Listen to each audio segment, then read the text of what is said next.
Hey, you guys, I feel like I'm going to get really sick of listening to myself say, I can't believe it's time for another monthly homeschool update.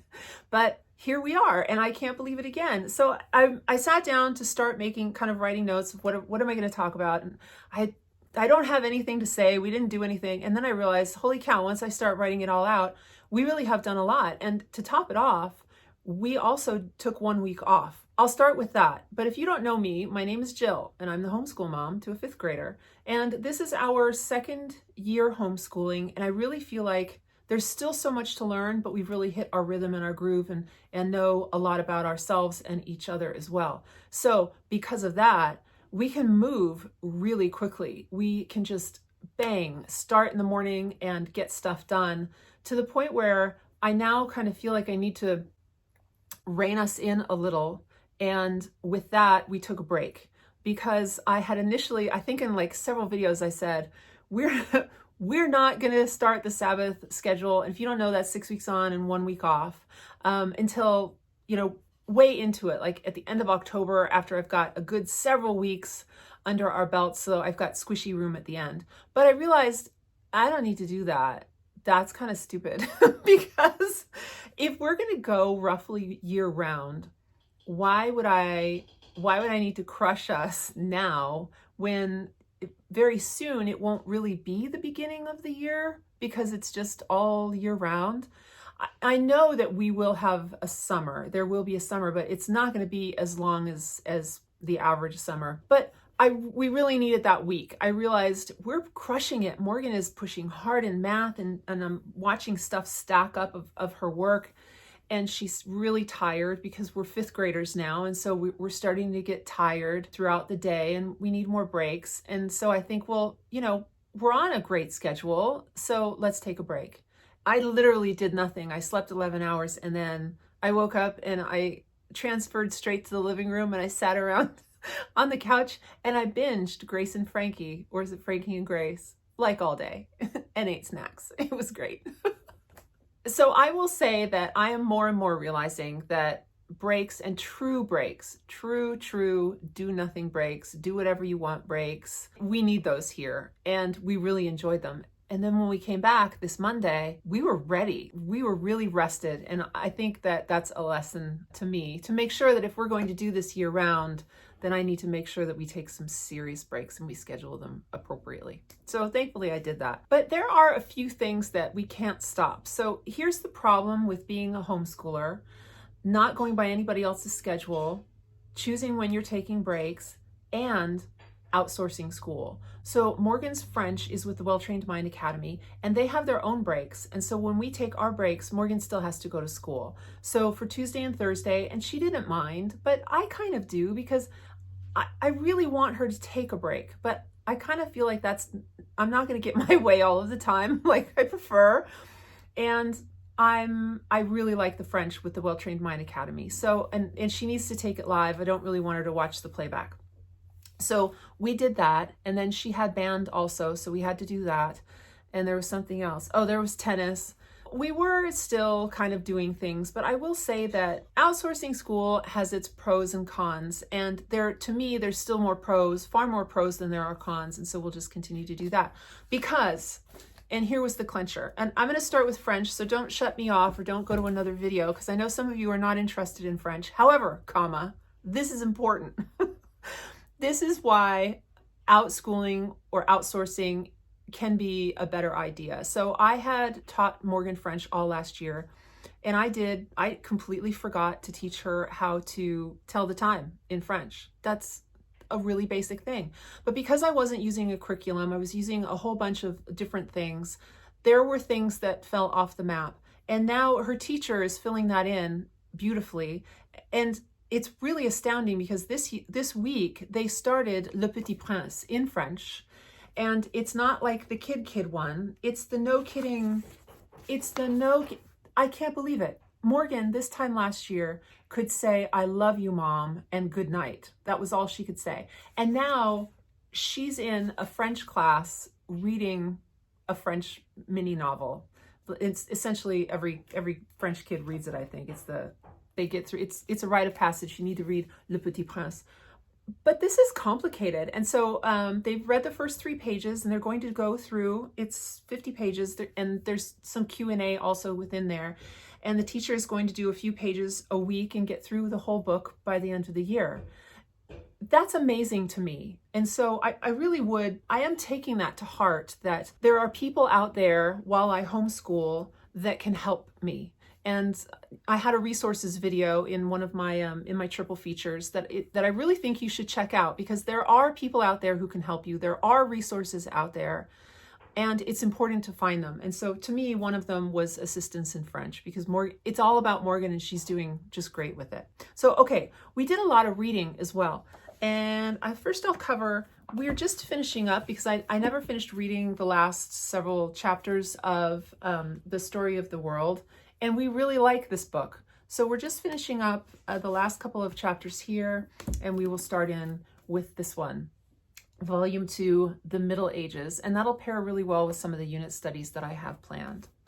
And we're really taking off with creative writing. So I've been using this myself, How to Write a Novel Before You're 13, and Morgan had been reading it, and then I took it and started reading it so that Morgan could simply do the creative writing portion of it. And so I talked to her, rather, I verbalized, I'm the one narrating, so now I'm narrating this book, so Morgan can just write straight into this book. And she's doing great. She's doing a whole page a day, if not more, on something. And so she's kind of fizzling out on the short story that she's been working on since school started in the July. We've pivoted, we've gone in a different direction with it. And I printed out a whole bunch of prompts. You have the full story, beginning, middle to end, in 100 words. And so we're trying that. So each day I come to her and I give her an idea, and then she builds around that and writes. And then we move on. Essentially, this is like creative writing junk book. And it's working great. So we're going to continue to do that, because to me, I think reading, writing, and arithmetic is it. It's where it is. And instead of the formal writing right now and essay writing, in my opinion, those of you who are doing things like IEW, structure and style, we're going in the same direction, using different curricula, getting to the same point. And so I'm just doing it the creative writing way, and a lot of you guys are doing it the structure and style way, which I think we'll eventually get to in the next couple of years. Now with math, this is another reason why I kind of want to pay attention to slowing down, because Morgan is halfway through Delta, and we started that in July. And I just kind of feel like she skipped a ton of stuff in the beginning because she didn't need to cover it. We did at least one lesson of every chapter, but she didn't need to do all of them. And now we are doing every single page. We're doing 2 pages a day, every single day, and we're doing all of the pages right now. So we've hit the point where this is new stuff now. And I want to make sure that we don't rush that. And also, if you'd seen my math long-term video, if we continue at this pace, I don't know what I'm going to do with her in high school. I think it's too much. If she's doing well, it doesn't mean we have to do more and I need to crush her. It just means I need to find more creative ways to work through math and to do a good, robust amount of math every day without just shoveling through or bulldozing through rather, and doing too much math, if that makes sense. So you can still do a lot without burning out and not pushing the child forward. Because she also finished the first 37, I think each one of these, there's 4 for Key To Fractions, and each one is 37 pages. So she's got a couple more pages here, and then she'll be done with fractions of the first of the 4 books. And I'm not going to do the next book for another maybe month. I'm going to give it a rest, because this is its own curriculum itself. This is also kind of a mini, it's a unit, I would call it. Yeah, I wouldn't really call that a full curriculum. I would call this a unit, these four books. It's kind of nice. What I noticed is bringing this in while Morgan was doing her Delta kind of lent something new to the program and made math fresh. She had also mentioned that she liked the drills, because sometimes if she's not always focusing on her times tables, she will forget a few of them, or it'll take her a little longer to work out 8 times 7 really quickly, or 9 times 6. So because of that, I bought the times. You guys have seen this. I think everybody who's looked for multiplication pages on Amazon have found this. And I bought this one, and it's nice because while MathUSee will allow you very easily to generate pages of any kind of math problem that you want when you purchase their curriculum, it's sort of annoying to choose and print out, and it never seems to kind of print as many as I want, the way I want them on the page, picky mom that I am. So if you feel like you need to generate stuff and you're a MathUSee mom, don't feel like you need to buy this. You can generate your own stuff digitally in the digital toolbox. But I just prefer this because there's so many per page that we can just grab really quickly. And I don't have to do them all the time either. But she's asked for this. So Morgan would like a little bit of a warm up. That's what she calls it. So she'd like to do the warm up with multiplications and then go through delta. It's really with the math and the French and then our reading that I'll cover that I'm seeing that because I have a core and I stick to that core, I'm really, really adamant about not giving other things time if it's going to affect our core, which is reading, math, and French. And I am really seeing some amazing things in our core because I've let go of other things. Now, the question would be, well, yeah, but aren't those things important? They are, but are they now? No, I wouldn't say that they're important at all. I think right now it's just too amazing to see what Morgan is doing with French and how she's reading and how she's understanding the vocabulary that she's coming up with or picking up. It's just not worth me bringing anything back in. And that could change. Next semester could be completely different. And that's the beauty of homeschool, isn't it? You can just pick and choose and know what your kid is doing at that particular time or development of their life. And right now, Morgan is developing some really strong math foundation and reading skills that I'd like to see her continue to capitalize on if she wants to. Okay, let's go on to reading and what we've read. I'll do the read alouds and I'll show you the DNF first. I feel so bad. We went through 2 hours of this and it's really good. It really is. But I forgot how wordy Emma is. Oh my gosh. So Jane Austen is very wordy and she is unbelievably descriptive with every single thing. Every lead up to conversation, the room has to be described all the way down to the detail of the china. And this is an example of right book, wrong time. And I'm going to shelve this and we'll pick it up probably in another couple of years. I think we're just not ready for this one. I'm not ready for this one. After 2 hours, I was thinking, oh gosh, I forgot. This is so wordy. And right now, Morgan and I are kind of edgy and kind of antsy. And so I'm trying to pick books that really just grab her and I and throw us into the story, jumble us all up and spit us out the other side. And so that's this book does not do that.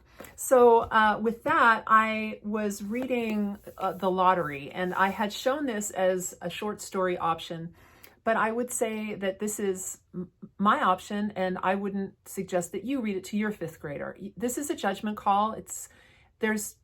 Read about The Lottery first. Read about Shirley Jackson. Understand who she is first and why you would want to read this, particularly, I don't know, for context, especially if you're doing sort of real ultramodern, this last century literature, which places women in frustrating roles, traditional roles that they're frustrated by because there's no other options. And so that is Shirley Jackson, essentially. And so I was screening this, listening to the first short story in the truck, and I thought Morgan had her headphones on and she had taken them off and she was listening to the story. And when I realized, I said, oh, I can stop this and we can both listen to something that we want to listen together. And she said, no, this is a really different story. I'd like to listen to it if I can. So I let her do it, even though I was screening it along the way. There's nothing horrendous in them, but they're different and they are adult. There's adult themes. That doesn't mean that there's inappropriate stuff in there, but they are adult discussions of things that people do and say. And so after the first short story, I was talking to Morgan and she said, this is so weird. Can we listen to another one? So we listened to another and then we listened to a third. And I will say that I'm glad that we did this. I probably will wait on the lottery, the very last one. And if you look up what the lottery is, when it was published in the New Yorker, many people wrote in being angry that it had been published, and several people canceled their subscription to the New Yorker, which is astounding since the New Yorker has always been very artsy, liberal, free-thinking, different out there sometimes. And so the lottery angered a lot of people. I think it's 11 pages of fantastic, but we'll get there. So then we went on to Little Men, and we're in the middle of this. We really like this. We have shelved Peter Pan because there was so much going on, and then we had a break, and then there was another book that I was reading for our Ferret studies that it just got to be too much, and so it got dropped. And instead of picking it up, Morgan found Little Men on the shelf, and she said, "Ooh, can we read this one?" So the answer is always yes, yes we can. So that's what we did.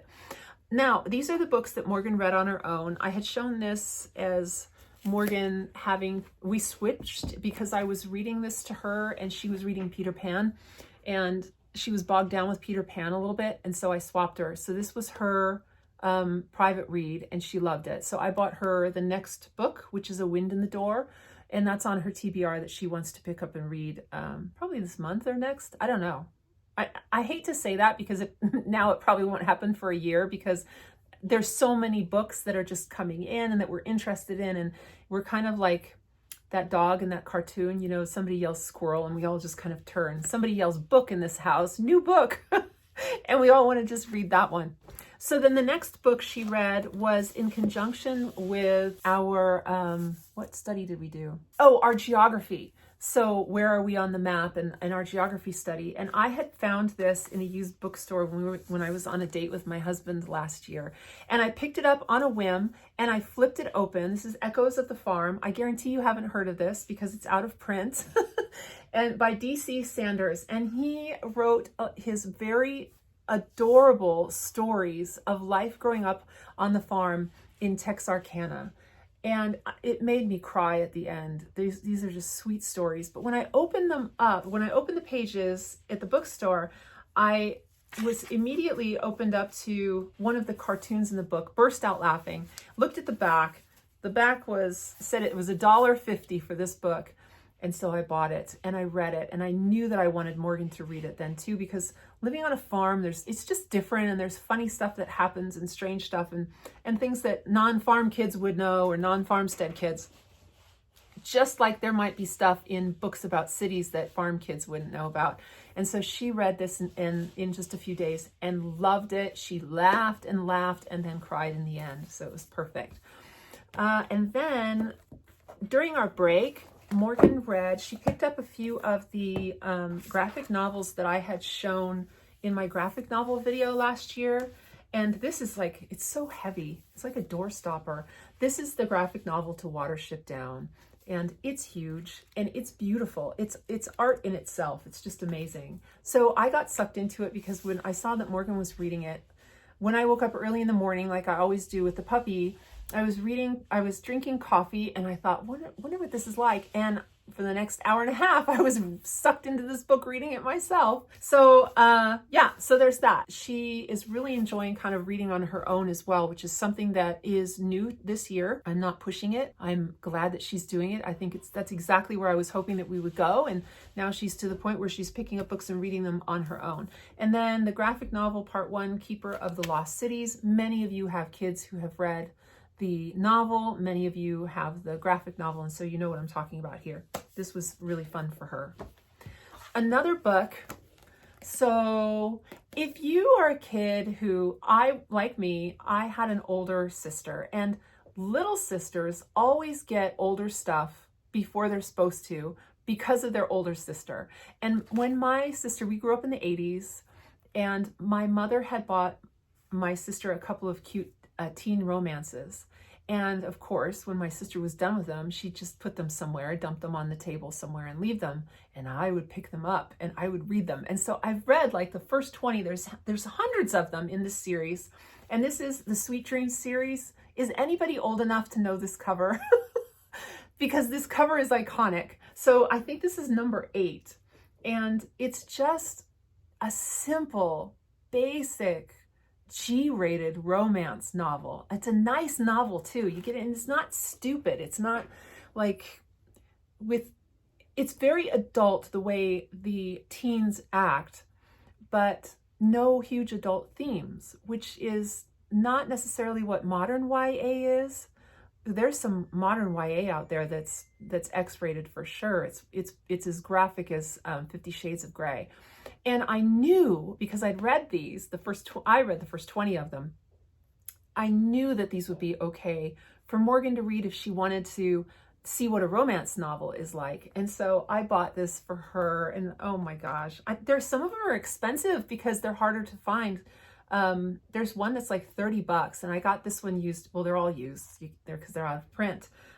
It's just 150 pages, and they're standalones, and it's always a girl, and there's always a boy involved, and there's friends and arguments, but it's just really fun, good, clean romance stuff. And so I got that for Morgan this year, and she liked it. So I'll probably get another couple. It's so nostalgic for me. I love that she liked them, and they're not old timey either. I asked Morgan, do you think this is too old or like outdated or whatever? And she said, no, absolutely not. The dialogue isn't outdated. The style isn't outdated. So that was kind of nice. And then, of course, Morgan is reading at the same time I did. I read Are You There, God? It's Me, Margaret by Judy Blume in the 5th grade, and so too shall Morgan. And how opportune is it that it's a movie now? I haven't seen it. I purposely haven't seen the movie. And so after Morgan reads the book, then we can watch the movie together if she wants. That'll be kind of fun. So that was our reading, or her reading. And then mine, I kind of went a few different ways. I read the adapted for young adults version, Ta-Nehisi Coates' A Beautiful Struggle. This was amazing. This was really amazing. So if you don't know about this book, it's Ta-Nehisi Coates. It's an autobiography. He grew up in Baltimore during the 80s crack epidemic that just skyrocketed and really crushed the city. And so he writes in here about how he grew up during that period and survived through it. The young adult version, I can imagine the adult version is pretty gritty. And so this one, I would say my daughter could read it for the content. Some of the language is amazing. I had to look some things up. Historically, I didn't know who certain people were. And I appreciate that the author writes without explaining who they are, because you should know about them. And it's not his job to tell you who they are. And I appreciate that about him as an author. So because of that, though, it may be tricky for some of the younger kids to read, and some of the slang is beautiful and hard to understand unless you really think about it or look it up. Oh, another thing I want to say about this, it's literature. It's hardcore literature. This is good stuff. So I'm going to put this on Morgan's top 100 all-time classics to read, because this is true writing. Then I picked up a book that I thought was kind of cute because of the cover. My name is Jason, mine too. And it's about they're best friends. They grew up together. One's named Jason, and so is the other. One is an artist and one is a poet. And they struggled for many years in New York, not being able to make it, and not being able to pay for groceries or rent, and wondering where rent was going to come from. And this all comes out very well in in Jason's artwork and Jason's poetry.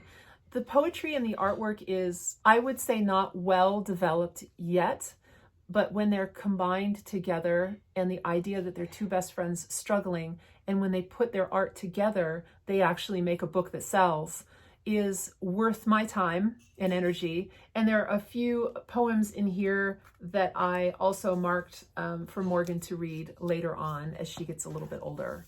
There's not adult stuff in here, but I think that she wouldn't be interested in this type of poetry until a little bit older.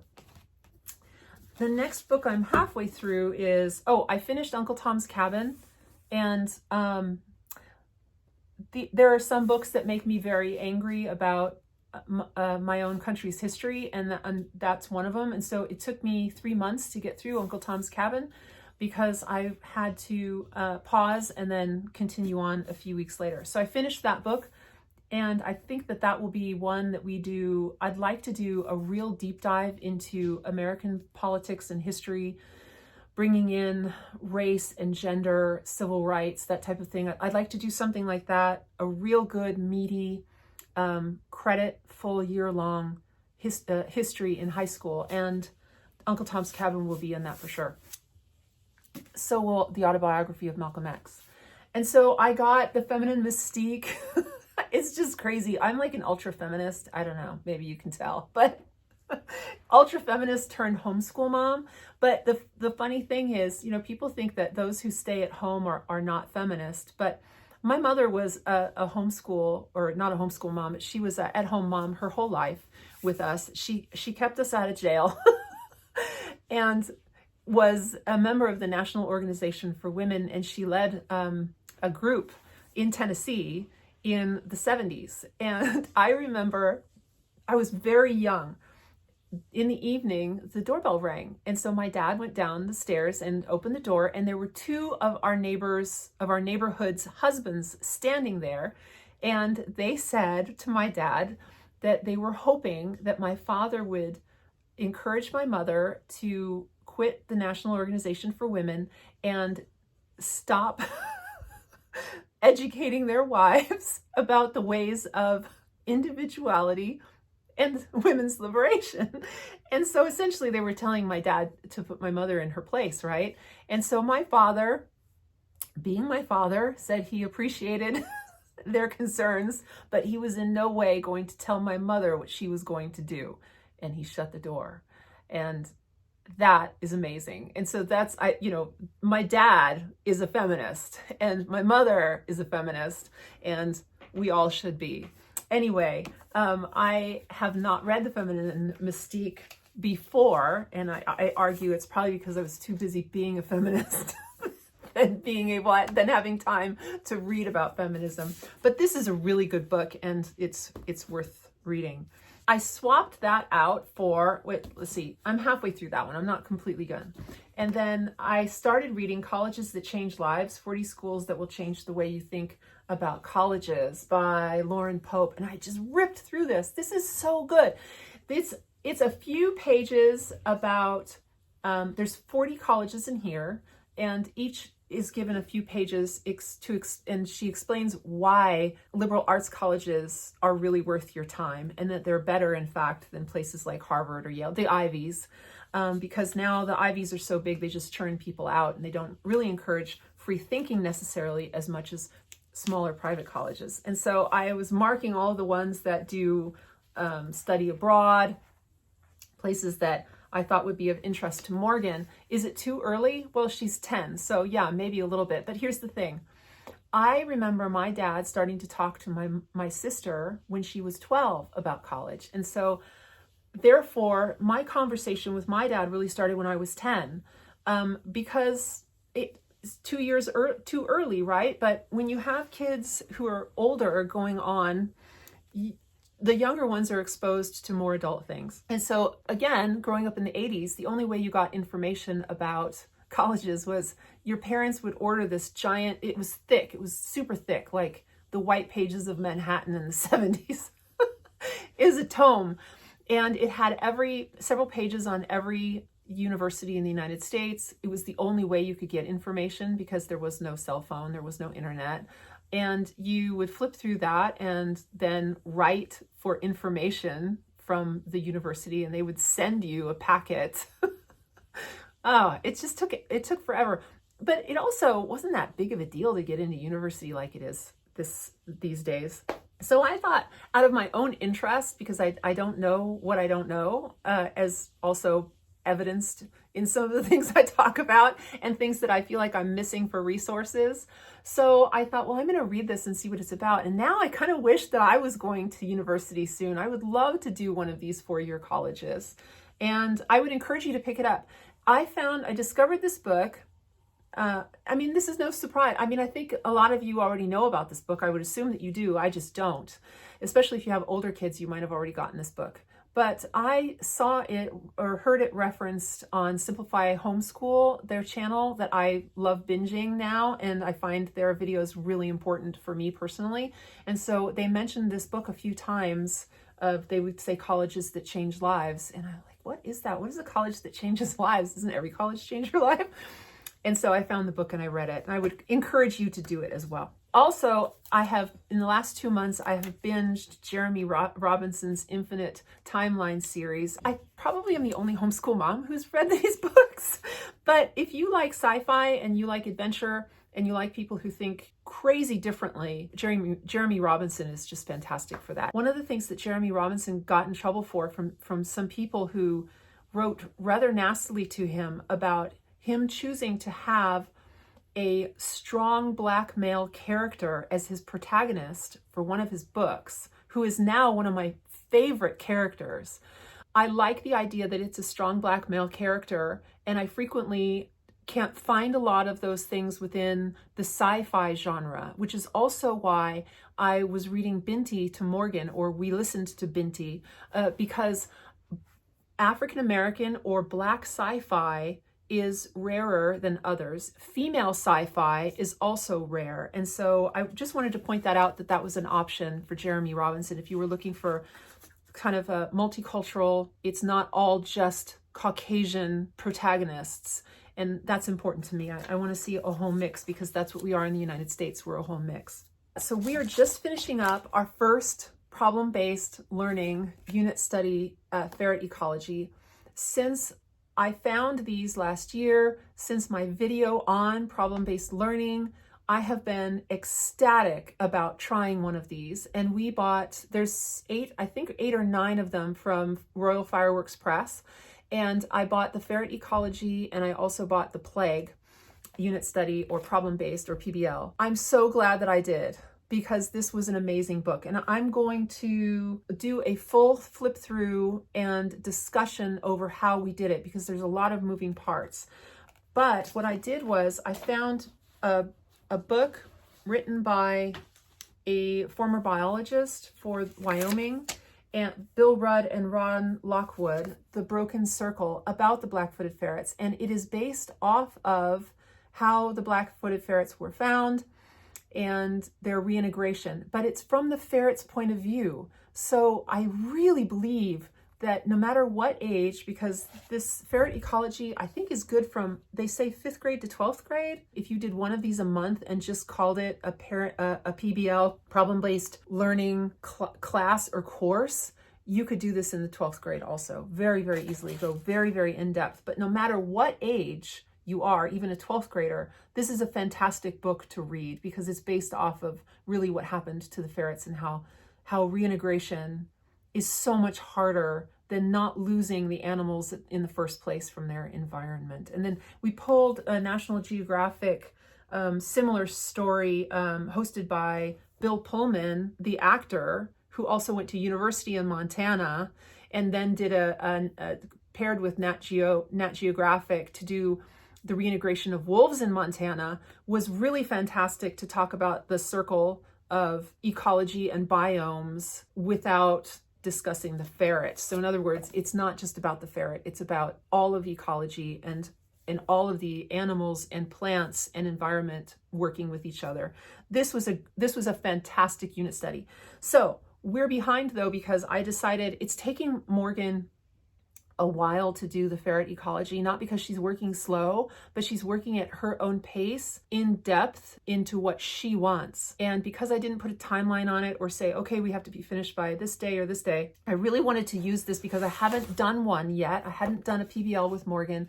I really wanted to use this as the guinea pig, excuse the pun, to see how long is it going to take? What if I just let her do whatever she wants? What is she going to do? What can I learn from that? So this was really the test bed of how well did it work for us, and should we do it again? The answer is absolutely. I'm going to buy, coming this time around for 2025, 2026 curriculum, I'm going to buy them all. I'll buy every single PBL and just wait, because I'm afraid they're going to go out of print.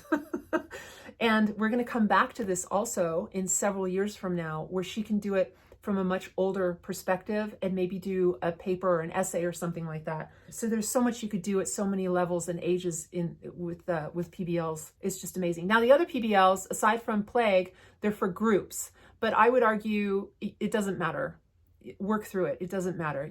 I I worked on stuff like PBLs by being alone myself in my own career. And these are very, very helpful for independent study and research. So I have a few other things. I have notes. And so I wanted to do each month, I thought at the end of the video of the monthly update, of the monthly homeschool update, I thought I would do a flip through of my traveler's notebook and show you where we are with attendance and also show you where we are with unit studies, because my unit study video at the beginning of this school year has been quite popular. And I'd like to make sure that I show all of the moms who are interested in the unit studies and what I'm doing and the timing to show you how our timing is working. And if we get off on our time, how I adjust for that. So what I will do is I'll flip you around at the end here and walk you through what the unit studies are that we've done and if we're on track. By the end of the year, I'll have the original that I did on my unit studies video, which was, I think, it was a series, part 1, part 2 of 4. And then by the end of the year, I'll have the other one of the actual studies that we did and kind of compare and contrast the timeline and how long each thing took and why. And I also make sure to answer 100% of your comments and questions. Please keep sending them to me because I respond to every single one of you. So I'm going to flip you around and show you where we are with our unit studies and why we're behind. This is in a disarray a little bit because I'm going to do a video on how I put everything together, and so it's messed up now. But here is where we are for our attendance. We went ahead and we took a break here. And the only thing I had decided, so here's, you can see like little wisps here and a little wisp here. I'm keeping those in pencil because those are potential times that we take off and just stay rested on the farmstead. But just in case we don't do it, because I would like this to be a long-term thing where I keep this over the years, I only want to check off what we actually do and I don't want to have to delete it or erase it or whatever. So I only go as far as what we've done. So this is where we are today. Actually, I could fill that in with yellow because we're on Friday. It's the 27th of September. This is the break that we took. And we did 6 full weeks. We also did half days for 2 weeks for the summer. Those are fun and I didn't count them. The 10 days count as 5 days of school because they were half days, but they don't count for the Sabbath kind of schedule and break. So we did 6 weeks and then we braked, and we really, really needed that. We really liked it. What I do also in this book is at the very front of this one, I posted or pasted the schedule that I had made with you guys at the beginning of the school year of how I thought the year was going to go. So here's where we are. We did summer school. We started formal school on the 5th of August. And I didn't mention, but we had done a field trip to go do work with archaeologists to dig up the mosasaur in Pembina County in the northern part of North Dakota, which was just amazing. That was so fun. And then we did a week of world school. We did 2 weeks of local and regional geography that I had covered in our August homeschool update, which was great. And then this is where it kind of gets screwed up.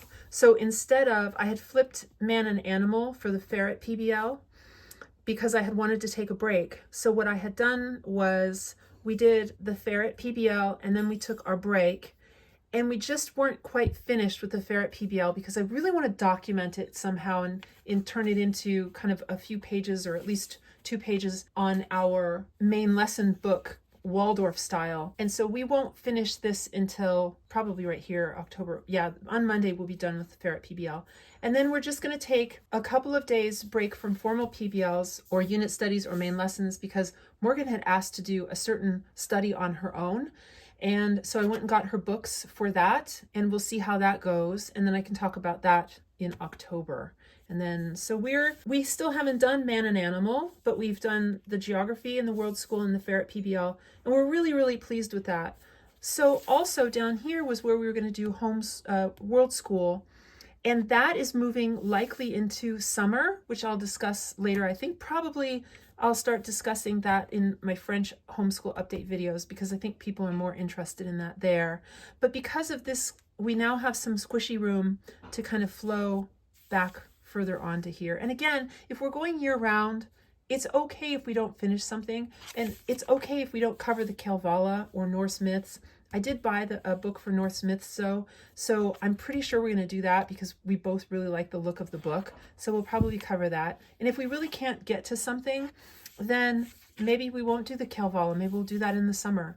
It doesn't matter. We're still learning. We're learning. We're going in a great positive forward direction, and it's okay if we don't finish unit studies. But the thing is, the reason why unit studies are so important to me is because no matter where we are, we're learning something really cool. By being late here doesn't mean that we haven't done our work here. It just means that we've done meaningful work that took longer than I thought, and it doesn't matter. So we're doing great.